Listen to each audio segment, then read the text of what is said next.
Wait, let me do the same. There we go. All right, well, we're recording now anyway. So, team, we have a sponsor. It is my cup. Stay true. Stay true. So, on top of that, we actually have a second sponsor. It's Woolworths Sparkling Mineral Water. Great for if you're fasting. Are we just grabbing things? Because we've also got pet food. Every dog food. And some sort of chemicals. All right, but as you can see at PowerSaw, as you can see, today's guest is Dr. Ryan, if people didn't know about that. Now, let's go through the rap sheet because this is going to take me a minute here. Ryan first started CrossFit. Hang on, I might actually put this on this page. Apologies. Okay, I'm looking this way. Ryan first started CrossFit on the 12th of September in 2014 and to date has done 1,066 classes. Ooh. And is no slouch in the gym because he boasts a 166 kilo back squat, 80 kilo snatch, a 329 Fran time. He got rhabdo from doing Nicole once. And in 2019 had his best finish in the CrossFit Open, finishing in the top 500 in his age category in Australia. So there is not that many people in the 35 to 39-year-old category that are fitter than Ryan. That's just his CrossFit career. And then he also graduated University of Tasmania in 2013 with a doctorate. That's why he's Dr. Ryan, publishing many papers and being authors on many, the most famous of which, let's see if I can get this right, titled Identification of Inorganic Improvised Explosive Devices Using Sequential Injection Capillary Electrophosphorus and Contactless Conductivity Detection, right? Screwing it up massively, which that study also won him, or his team, he is part of the team, a Eureka Prize for developing the world's first inorganic explosive detection device that will help improve bomb detection capacity at airports and other public spaces. On top of that, Ryan is also very well traveled, being to many countries in the world. He also is a hobbyist hiker, photographer, fungiculturalist, hairdresser, chef, and he probably speaks more than one language. I know he speaks two, but it could be more. Welcome to the show, Ryan. Just shrug. Shrug. Thank you for having me. It's been a pleasure. Yeah, well, wow, I don't know what to say to that, but thank you.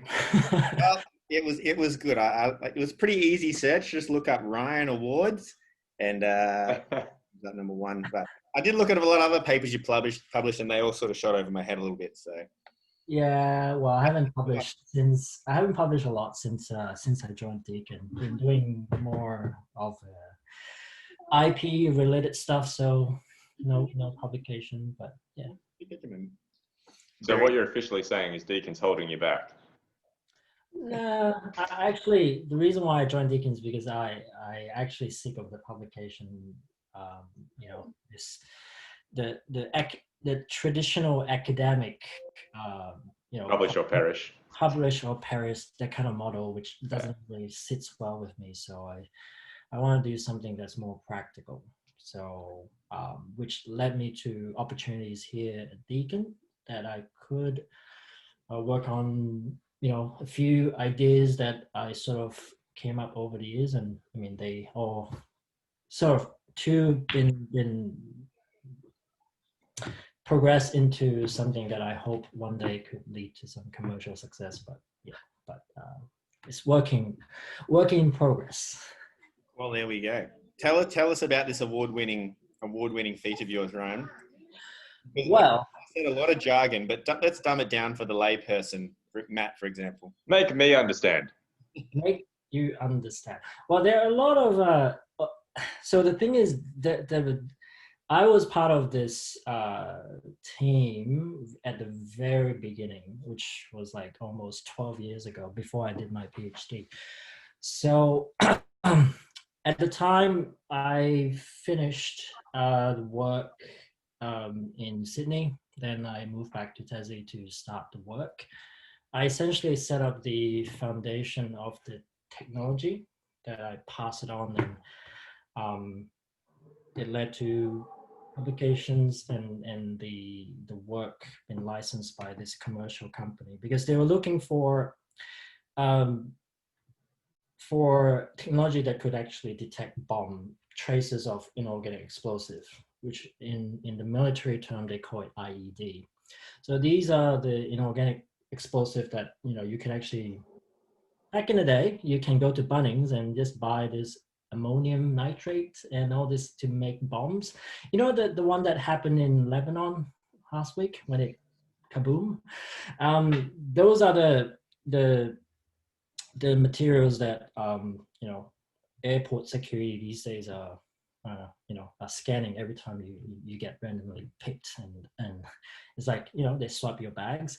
So the technology that what they use currently are not as sensitive. I think the ones that they finally developed, could detect down to ppb level, which is parts per billion. So it's very sensitive. It detects perchlorate, nitrate, I think. When I worked on it, I have like 10 markers that I need to work on. But for this one, they can actually essentially just swipe you and put it into that machine. Within 30 seconds, they would know that whether you have come in contact with any of these ammonium nitrate, or you have handled any of these explosive materials. So it's a sweet piece of engineering. You get randomly checked at the airport. Just profile as well. Right there, standing over you, going, "I'm going to catch you. You're fertilizing your garden," and then go to the airport. Wrong thing to do. Well, it's funny you should mention that, because Ryan, is this the stuff that's in the airports now? Not really, because this technology is pretty new. They are currently TSA in US and defense over there are doing a lot of these studies. Like, I have no involvement in that anymore. I mean, my involvement was at the very, very beginning, but because this award, my former supervisor sort of, wanted to include me in this award, that they sort of like reel me along. So I get to claim the glory, but most of the work, bulk of it was actually done outside the university by this company based in Richmond and now I think South Melbourne. So they have the right connection with the right people in the government. So they are currently turning this technology into COVID virus detection. I don't know how it's gonna go, but we'll see. Fingers crossed. Well, I'll tell you what, because I'm an including guy as well, I will include you in every delay that I used to get caught up at the airports when I was working on the vineyard. And every time I'd go into the door and get swabbed, the immediate thing would come up as TNT when I knew that it wasn't. Yeah. So I'm gonna blame you with all my delays from now on. Not that one. That one is a different company. This one is an Australian company, which it's a different one. Well, there you go. Well, that's a fun little tidbit, isn't it, Ryan? That yeah. Let's switch gears so we don't have to talk about too much work and we can pick on other fun things. Mm-hmm. How did you find the gym, Ryan? Well, you mean how, like back in 2014? Back in 2014. Wow. I heard of CrossFit through my friend. She moved back to Singapore about 9 years ago, and she joined CrossFit, and she was basically like any CrossFitters. You only talk about CrossFit. You don't talk about anything else. So I essentially is like, oh, you should check out CrossFit. Then at the time I was a poor student in Hobart. Looking at the rate, I was like, yeah, maybe one day. So I put that idea into bed, not into bed. I was like, so I put it on a back burner. And when I moved to Geelong, crossing the ditch, I decided to, not knowing anyone, was a bit, sort of like, why do I pick Geelong out of all places? I only focus on the job. I didn't actually think too much about what I'm gonna do outside work. And when I was telling my friend that I'll be moving into Geelong, and she basically is like, "Oh, you should check out these gyms." And I was like, "Okay, cool." I messaged Flatline, and based on the location, I was like, I don't want to travel too far. I don't know, bringing on was too far for me, and I've been advised by my friend to actually only pick a small gym. Don't go for the biggest one because I won't get um, the, the community feel or the attention I needed from a big gym.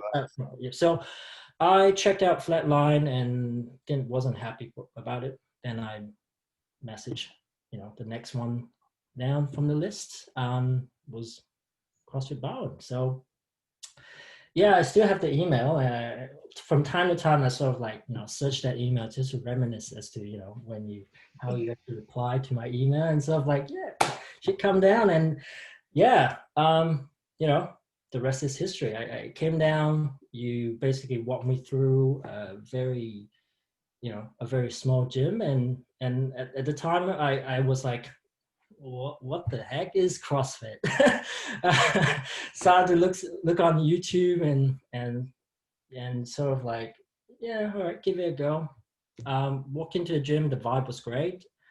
Enjoyed. I saw a few people lying on the floor, trying to catch their breath. I think it was I don't know what was the workout, but uh, yeah, but yeah, and the vibe was great, and that's how I decided, I should essentially join this gym. And yeah. What a fantastic story. And then, so with your enormous CrossFit accomplishments, Ryan, with being top 500 and sub 3.5 minute Fran and massive squat and a fairly decent snatch, do you have a favorite exercise that you'd like to share with us? Uh, Favorite exercise? I would, I perhaps would be. Turkish. I want to say Murph, but I haven't actually got a good time on Murph. But it's the very basic movement with coupled with something I just don't like, which is running.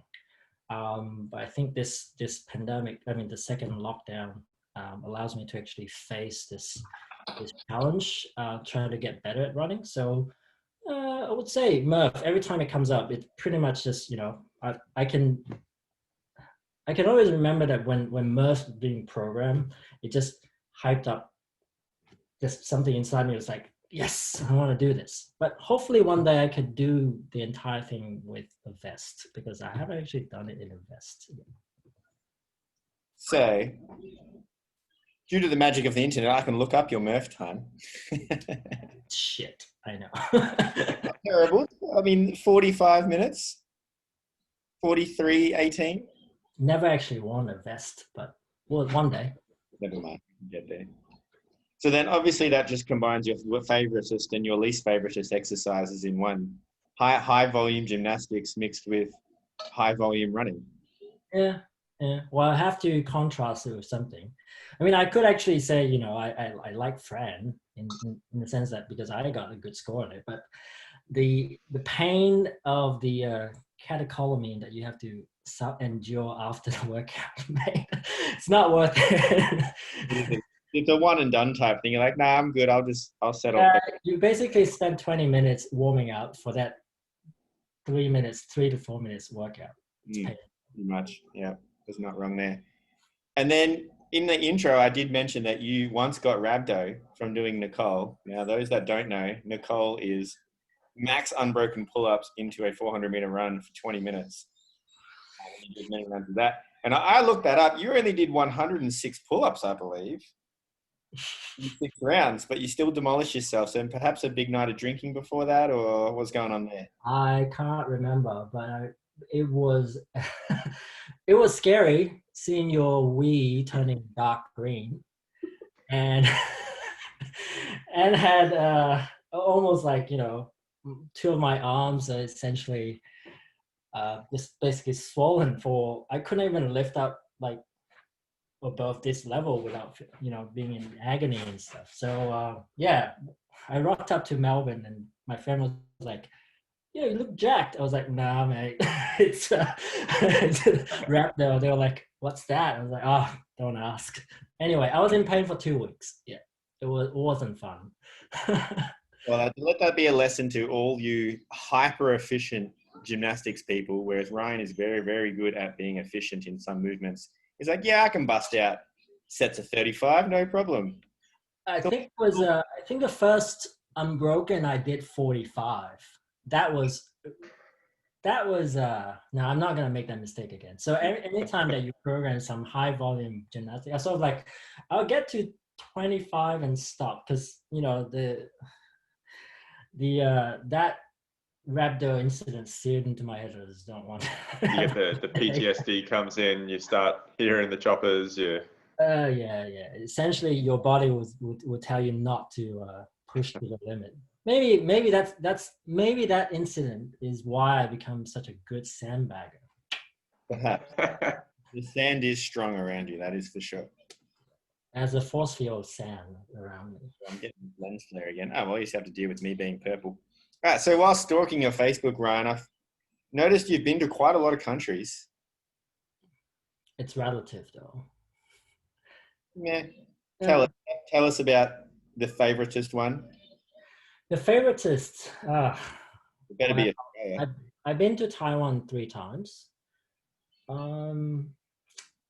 US once.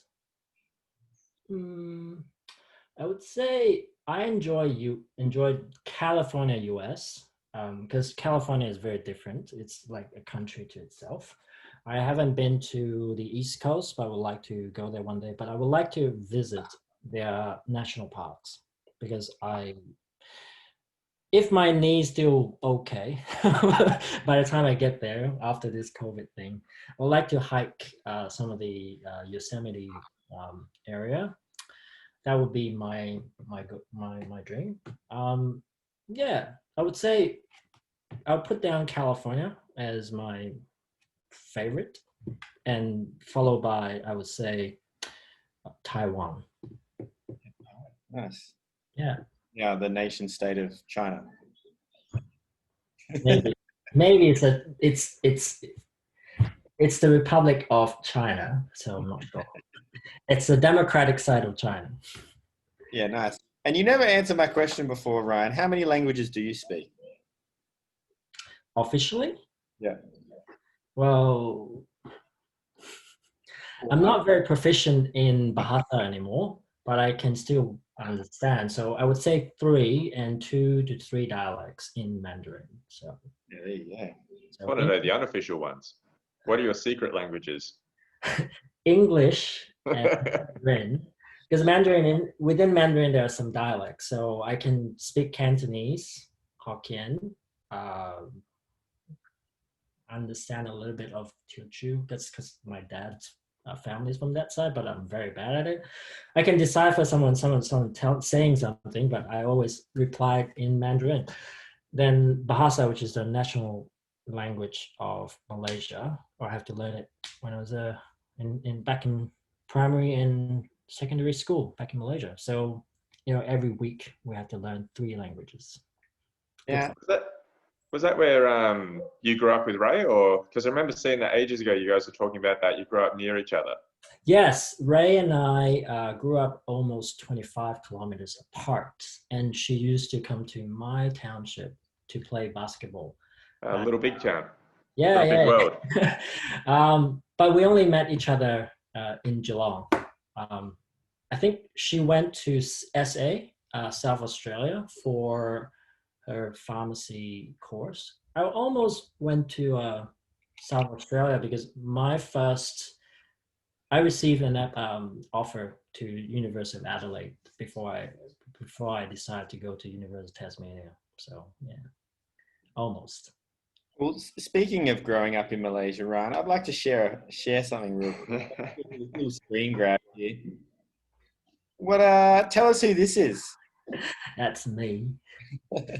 In December 1984. There you go. Oh, it says it down the bottom. You're cheating. Yeah. Well, yeah, I'm a chubby baby. No, I think you're a gorgeous baby, Ryan. Thank you. Look at those arms. They look exactly like rhabdo arms. Yeah, exactly. You know what? That photo, only my close friend can see it because most people cannot see it. Oh, So well, now the world can see it, so well done. yeah. They can only take a screen grab at 1080 or 1080p or whatever it is you guys uploaded that. So I've got some interesting hobbies in here, Ryan. Tell us more about your fungi culturalist endeavors. Wow. Because I'm What would you like to know? in fungi Yes. supplies, so perhaps COVID's taken out all the fungi as well. No. COVID only infects human and animal. So COVID-19 only infects humans so far. And fungus, in terms of I dabble into mushroom growing late last year because for me I'm a microbiologist, so transition into microbiology, it's not too dissimilar. I mean, they are very different, but they use similar technique for me to essentially get them going. So, but I don't know how details you want to know, but. Well, I want to know why there's a severe lack of mushrooms in my house, really, let's be honest. Oh, I bought mushrooms today. Especially those $120 a kilo ones. Oh yeah, I'm in the process of reviving that. So I think by spring I will have some seed for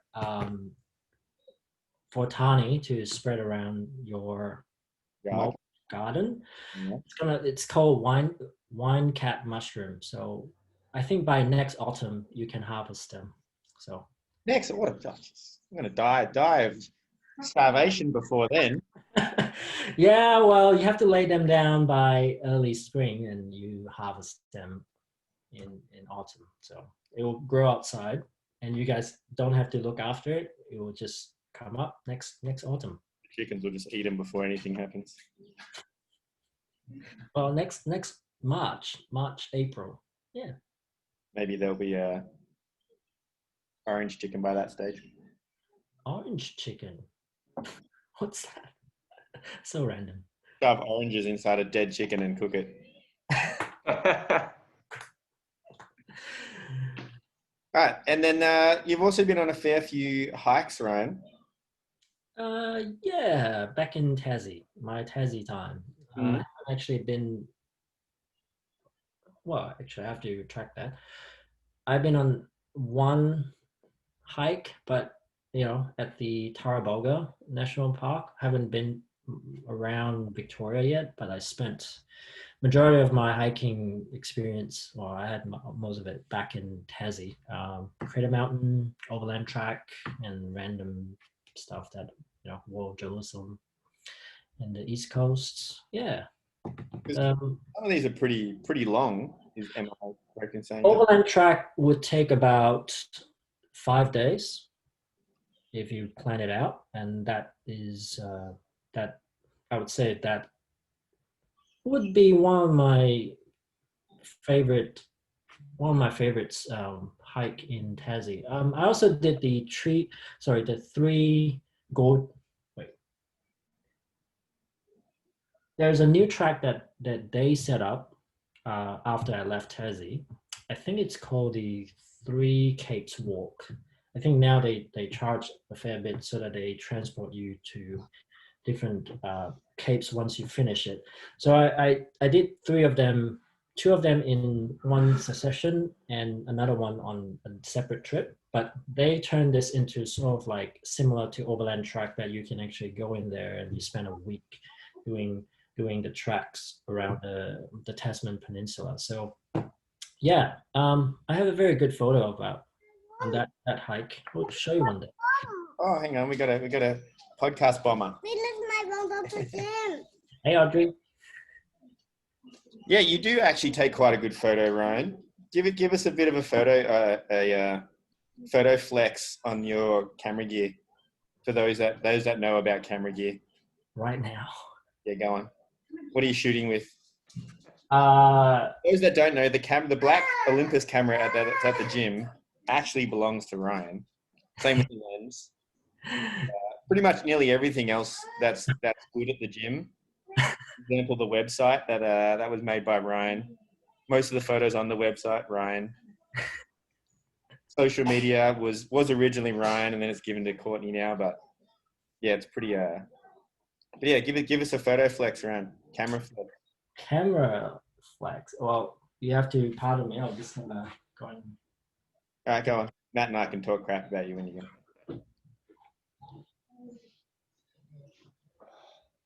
Ryan's also a very good chef. I'm trying to snoop around his room and see if there's anything I can use against him. I feel like his books aren't color coordinated, Ryan. That's not OCD enough.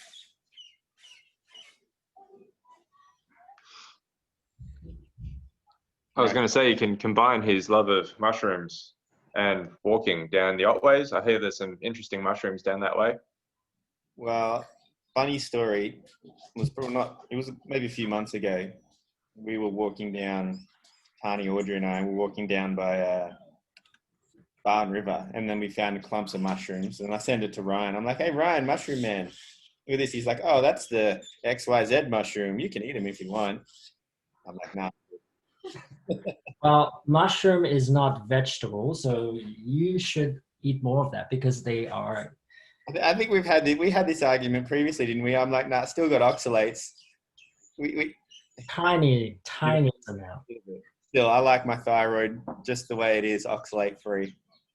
I'm pretty sure, if your body can actually withstand that tiny amount of oxalate. Actually, oxygen will kill you in 70 years anyway. So. Well, not me. 70 years from now, maybe. It's a slow death with oxygen. That is true. Oxidation kills all. Well, you're shooting full frame, obviously. If I can be bothered carrying this with me all the time, this will be the camera I would shoot with. It's Canon 5D Mark III. I mean, it's pretty old now, so I'm looking at getting a new one in a couple of years if I can save up. And what's your fastest lens then? Fastest. You have a 51.2 or something? That bad boy. That bad boy here. So it's 85-1.4. Oh, that's a portrait lens and a half right there. And 50-1.4 and 35-1.4. I used to shoot some wedding photography for a few friends, so I like these kind of portrait lens. Sorry? I saw that on your Facebook. Yeah. I dabble in that in the past. Maybe one day. Maybe I'll do yours. It might be a lockdown wedding. Over Zoom. A Zoom wedding, yeah. Take cameras through. Just through. Yeah, I enjoy photography. Still would like to do more of it, but it's just that the gear is kind of heavy, and these days phone the mobile phone camera is really good enough for day-to-day stuff. Hang on. Back squat of 160 and you're complaining that the camera's heavy. My arms are tired. Oh. Try holding a 2 kilo camera for like extended period of time. I can't, I'm weak, but you're the strong one. Come on, man. Hang on a sec, Matt. Don't you squat like 160? Exactly. Yeah. The 160. I think you referred to them the other day as heavy good mornings, though. Yes, that is true. There was one squat and 9 good mornings. Yeah. Which means that the hip rises first, wasn't it? He just kind of folds in half like a pancake and then stands back up with very little knee bend. Yeah, I was having some issues that day. All right. At least you didn't get rhabdo. Yeah. Ryan, tell us what book you're reading at the moment. I am currently reading. Please tell me it's Robert Greene. Well, it is Robert Greene. Oh, hey. Mastery. Mastery, right? Okay. Yeah, that book. Well, after I finish that one, I'll move on to the 48 Laws of Power. which, in case anyone didn't know, is the most requested book in the prison system. Well, it's banned in some penitentiary. Yeah. Well, because it has some questionable morals kind of stuff in there, you know. I send you a screenshot of the the laws. It's some questionable stuff in there, but yeah. I plan to finish mastery in the next month or so, but I've been going through it very slowly. Yeah, it's a bit like me and his other one. We all finished that before you. I've had it for like 2.5 years. I still haven't finished it. Yeah, I think you had it in 2018 as your Christmas gift from Jackie. Could be. And I saw you having it. This could be my lockdown goal. Is finish the laws of human Finish nature. a book. I finished lots of books. It's just that one. Well, it requires some focus though. Like you need to really think about it, because I do have the shorter version of it if you want, because it's actually smaller. Oh, Does yeah. it have pictures? No, it just cuts off a lot of these historical stories, so that it goes into directly talking about those qualities and stuff. Yeah, So right. It's a fantastic book if anyone's looking for a good read. If you want to know why people do what they do. yeah, just I have a copy here that I'm planning to give it away. Maybe you can run a prize for someone. Maybe it's this week's prize. Like and subscribe. Well, like actually, 56% of people that watch my videos aren't subscribed. So That's not bad. all those YouTube channels that say, "Oh, this many people like it," and you can actually look that up. I found it the other day. So there you go. So yeah, like and subscribe, internet. Like and subscribe. Yeah. Maybe just more subscribe. I don't really care too much about the likes, because if I get 1,000 subscribers, I can live stream from my phone, and then it can be really fun.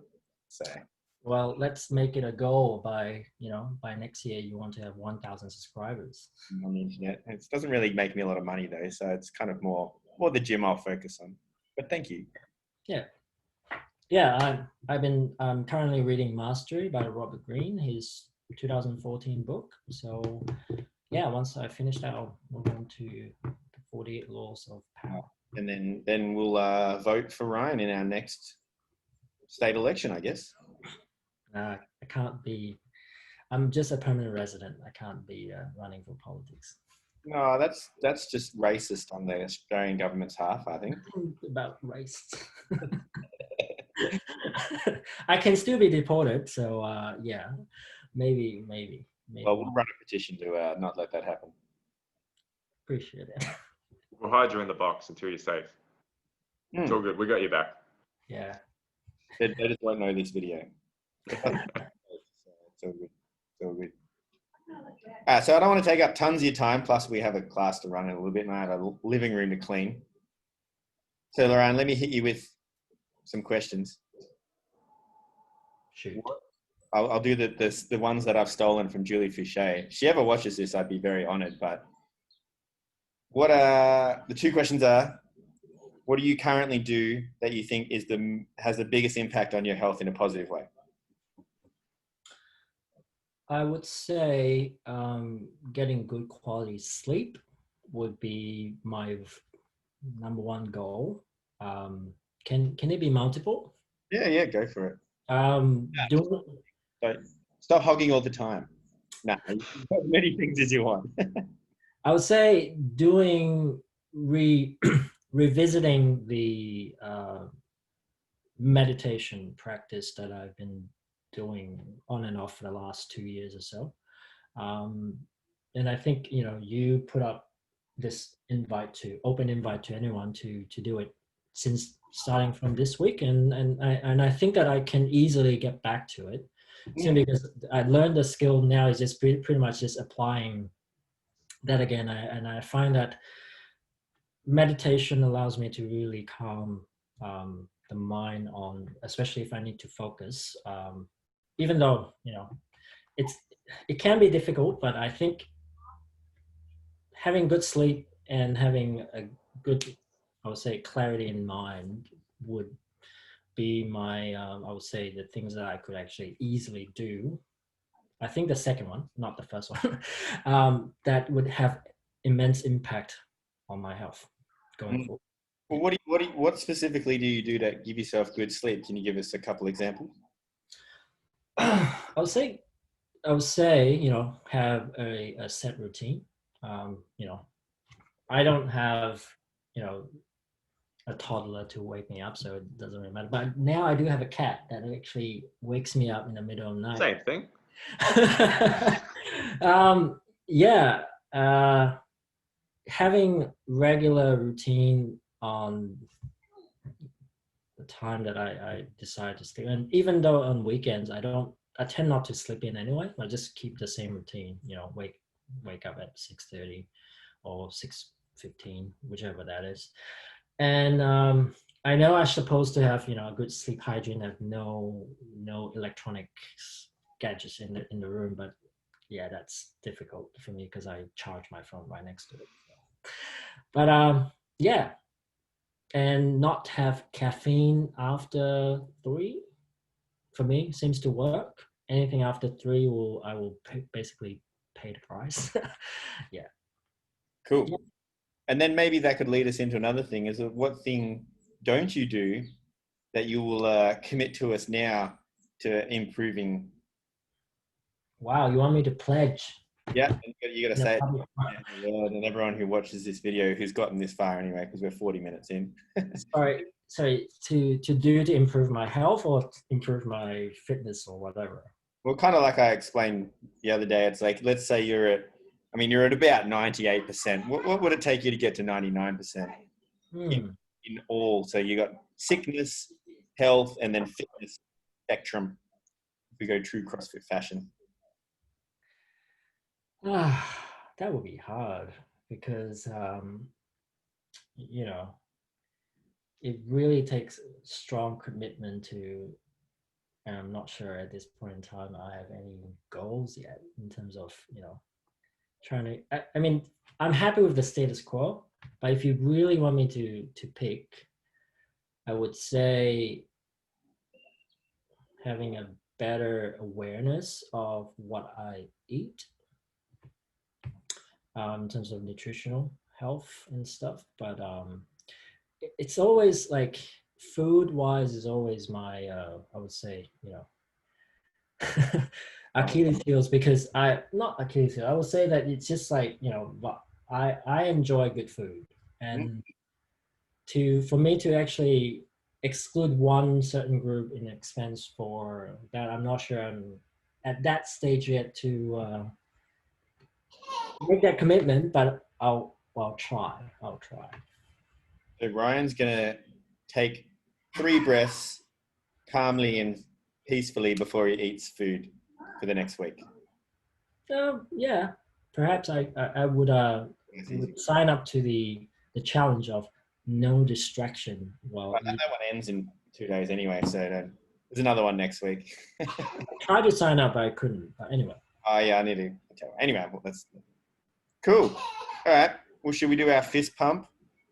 You've got to go to the center upwards, Ryan. It's just covering the whole screen. No, wait, come back. See, Ryan, you just go up like that. Okay. Ready, go. Oh yeah, best one yet. Cool. All right. Cheers, boys. See ya. Catch you later, mate. Bye.